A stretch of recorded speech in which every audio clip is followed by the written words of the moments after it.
A reading from the Gospel of Mark. One Sabbath he was going through the cornfields, and as they made their way, his disciples began to pluck heads of grain.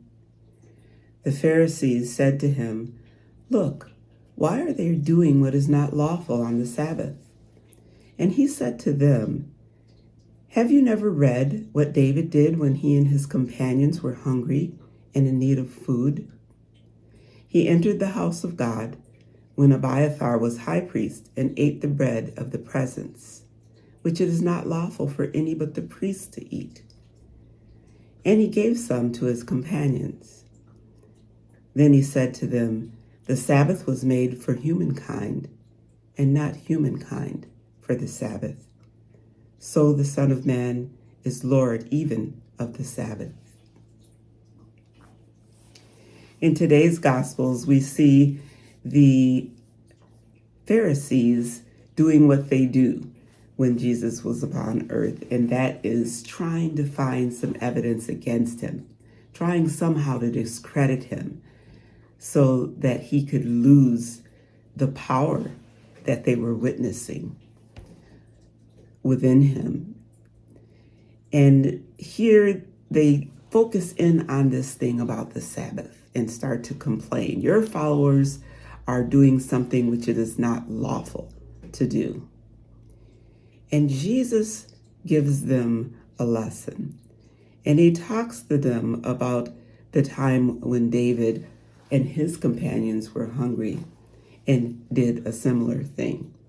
And no one followed them around and suggested that they were sinning or anything like that. But the Pharisees were so desperate that they were grasping at straws, trying to find anything they could find to discredit Jesus.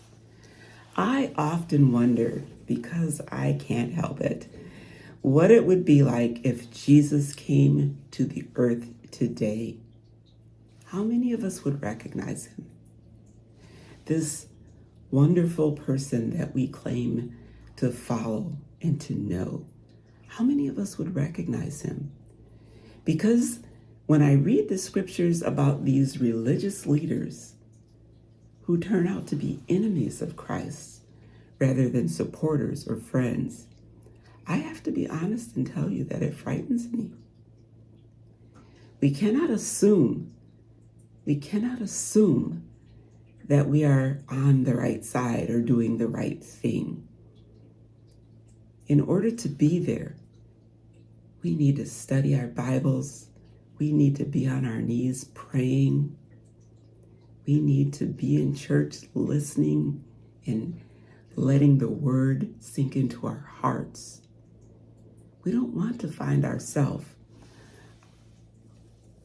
outside of the people who Jesus comes to get when he returns. In the psalm today, one thing that was said is that the fear of the Lord is the beginning of wisdom. How many of us remember to fear the Lord? And here I don't mean to be afraid of the Lord, but I mean to hold him in the respect that he deserves, to regard him with the respect that he deserves.